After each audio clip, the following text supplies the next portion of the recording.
নমস্কাৰ। আজি আপোনালোকক এটা ডাঙৰ বিশেষ ধৰণৰ খবৰ দিবলৈ ওলাইছোঁ। এইটো হৈছে PM কিষাণ যোজনা।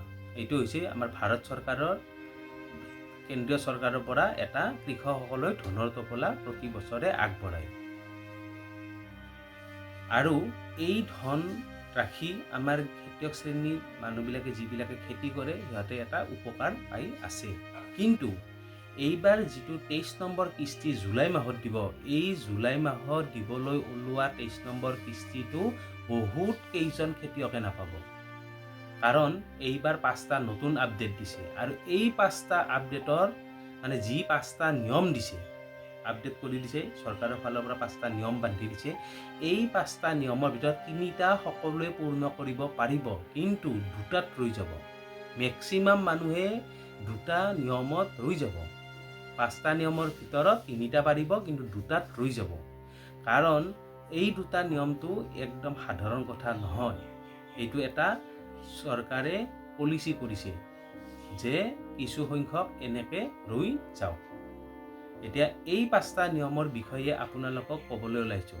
তাৰ আগত এনেকুৱা ভিডিঅ'ৰ আপডেট বা এনেকুৱা কিছুমান সমস্যাৰ কথা আপোনালোকে জানিবলৈ মোৰ চেনেলটো ছাবস্ক্ৰাইব কৰি ল'ব, লগতে বেল আইকনটো আপোনালোকে দবাই থ'ব। এতিয়া আপোনালোকক ক'বলৈ ওলাইছোঁ এই 5টা নিয়মৰ কথা।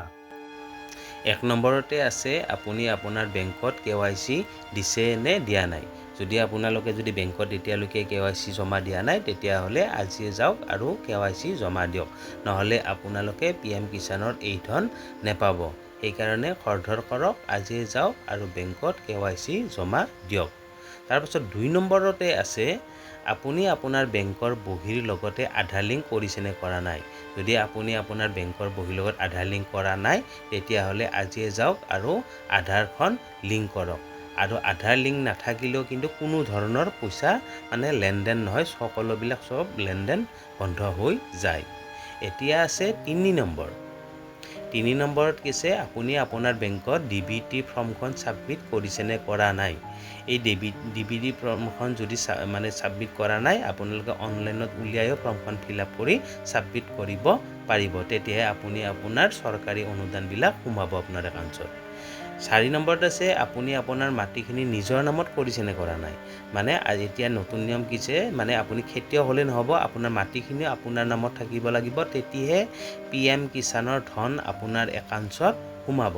নহ'লে এইবাৰ আপোনালোকৰ একাউণ্টত পইচা নোসোমাব। এতিয়া আছে 5 নম্বৰ। 5 নম্বৰটো আটাইতকৈ গুৰুত্বপূৰ্ণ, কাৰণ এই 5 নম্বৰত আছে কি আপুনি 2019 চনৰ 1 ফেব্ৰুৱাৰীৰ আগত আপোনাৰ নামত মাটিখিনি হ'ব লাগিব। তাৰ পিছত যদি আপুনি আপোনাৰ নামত কৰি লয়, তেতিয়াহ'লে এইবাৰ এই ধন নোসোমাব। এইটো একদম সাংঘাতিক কথা। এইটো যদি কৰা নাই, কৰি লওক। হয়তো নেক্সট কিস্তিৰ পৰা পাবও পাৰে, 23 নম্বৰ কিস্তিটো নোসোমাবও পাৰে, তাৰপিছত সোমাব পাৰে, সেইটো কৰি লওক। ভিডিঅ'টো শেষলৈ চোৱাৰ বাবে সকলোকে ধন্যবাদ। নমস্কাৰ।